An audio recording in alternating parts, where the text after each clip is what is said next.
इतनी औषधियां, इतने वस्त्र, परिधान, पकवान, व्यंजन, मिष्ठान।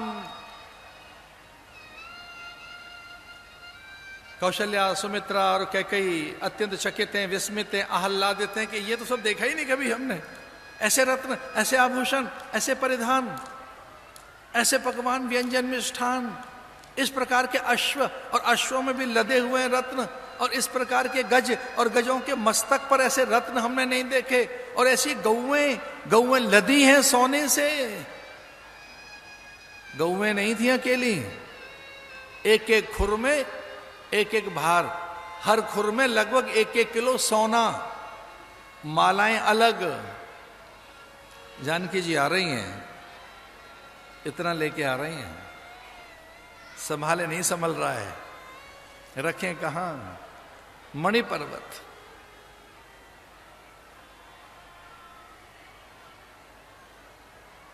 बारात आई है, सरयू पर ही उसका, सरयू तट पर ही सम्मान है, और द्वार पर अति आदर सुमित्रा के द्वारा, कैकेयी के द्वारा, और मां कौशल्या। सामान्य आरती नहीं, आरता हो रहा है आज दीपदान है, मंगल कलश हैं, स्वर्ण कलश रखे गए, अनगिनित, न गिने जा सके इतने स्वर्ण कलश मार्ग में हैं। उनमें अपार जलराशि है, औषधियां हैं, पल्लव हैं, कदली स्तंभ हैं, वंदनवार, तोरणद्वार, मंगल कलश, समूची अयोध्या की सड़कें पटी हुई हैं। वहां नृत्योत्सव चल रहा है, मंगलोत्सव है, रसोत्सव है, कल्याणोत्सव है, जयोत्सव है, विवाहोत्सव है। बस इसमें एक लाभ जरूर मिल गया, इसी इतनी भी प्रवेश कर गई।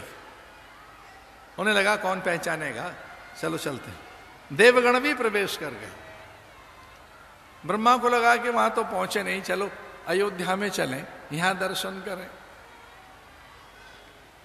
श्रृंगी भृंगी भी आदेश पाकर नंदी वहां इत्यादि सब पहुंच गए थे। राम की बारात अयोध्या पहुंच गई है, और लीजिए कौशल्या आरता कर रही हैं।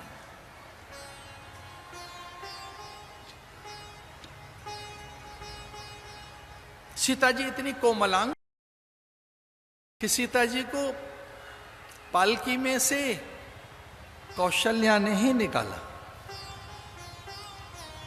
कौशल्या संकल्पित हैं कि मेरी बहू रानी, ये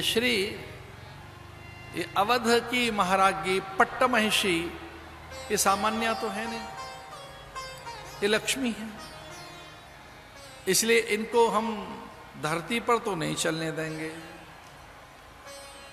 पलंग पीठ तजी गोद हिंडोरा, सिय नदीन पग।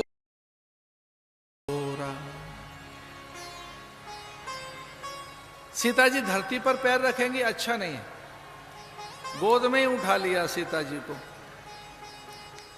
और उस मणिमय आंगन में कमल, एक बित्त, बित्त इतने को कहते हैं महाराज, ये बित्त कनिष्ठिका से लेके अंगुष्ठ तक को एक बित्त कहते हैं।